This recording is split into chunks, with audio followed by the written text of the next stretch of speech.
of who is and who is not a Native American.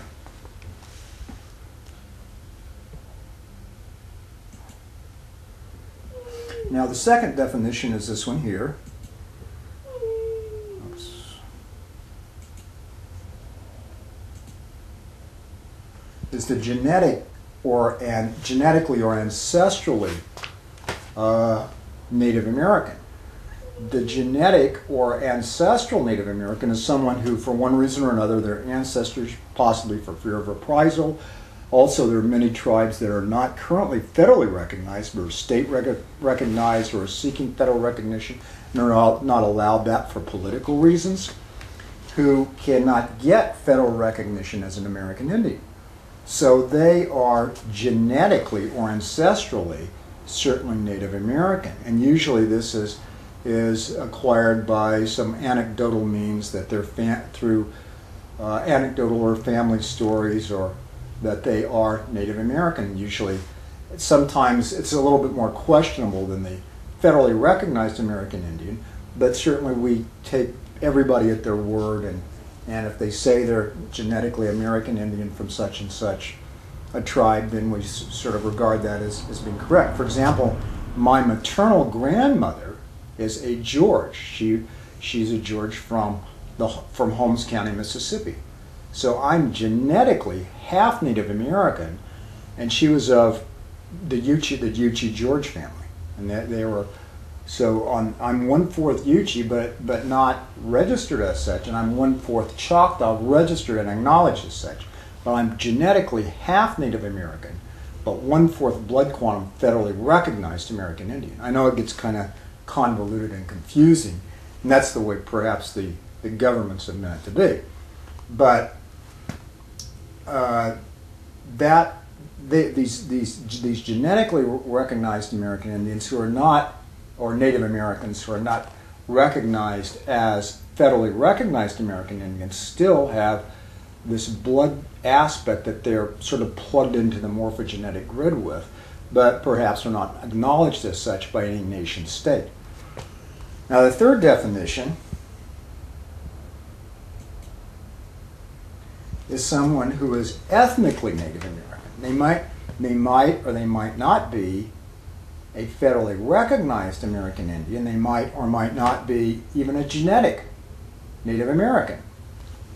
But they could be ethnically Native American because they are following the cultural traditions and ethnic traditions of Native America. And this would be comparable to a person who was acknowledged as Hispanic ethnicity, but might not have any Spanish blood in them. There are many people from the Dominican Republic, for example, who are of principally African derivation genetically, but they are considered Hispanic ethnicity because they speak Spanish. They're principally of the Roman Catholic faith, and they follow the traditions of eating the foods and practicing the culture of the Hispanic ethnicity. Same way in Mexico. There are many people who are indigenous Americans in Mexico who are considered of Hispanic ethnicity because they're following those traditions, speaking Spanish, practicing the Roman Catholic faith, etc.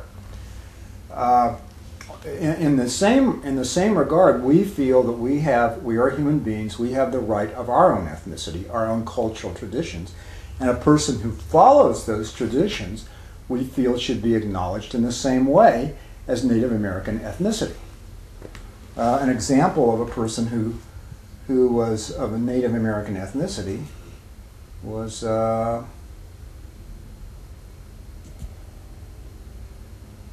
Archie Bellany, otherwise known as Gray Al.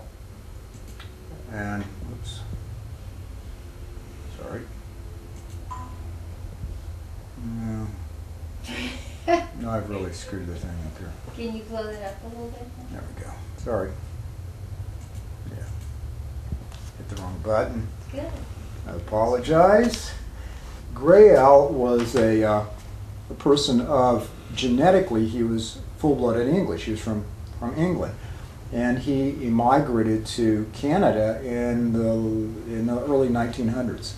And he felt a very strong pull to the spirit of the Americas, the ethnicity and the spirit of this land, and he decided to follow the Native American ethnicity.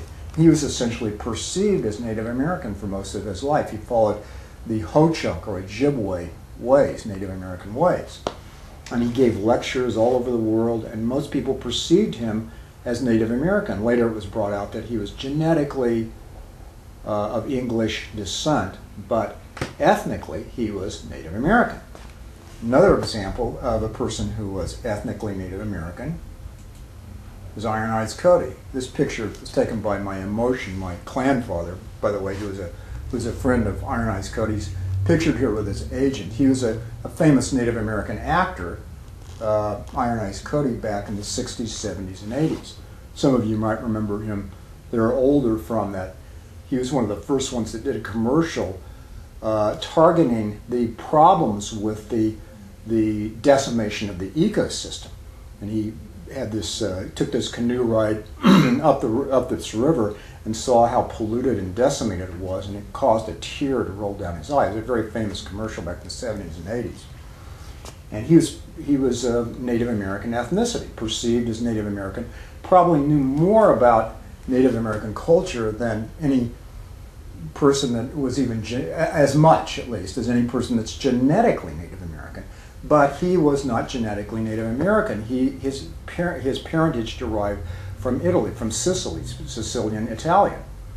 But he was ethnically Native American, and he was perceived as being a Native American actor. And I have to agree with that concept that anyone who follows and is serious and diligent about Native American cultural traditions should definitely be considered Native American by the ethnic definition, just as much as a person who follows the Spanish traditions or the Western European traditions could be considered Hispanic ethnicity or Anglo ethnicity. I think we have a right to our own cultural traditions too, because I feel that there has been some question about how Native Americans should be perceived or conceived, because in the early years we were conceived as wildlife, and it's heavily ingrained in the institutions of the United States that we are under the auspices, for example, of the Department of Interior, which regulates land and wildlife. We're not under the auspices of the Department of Human Services.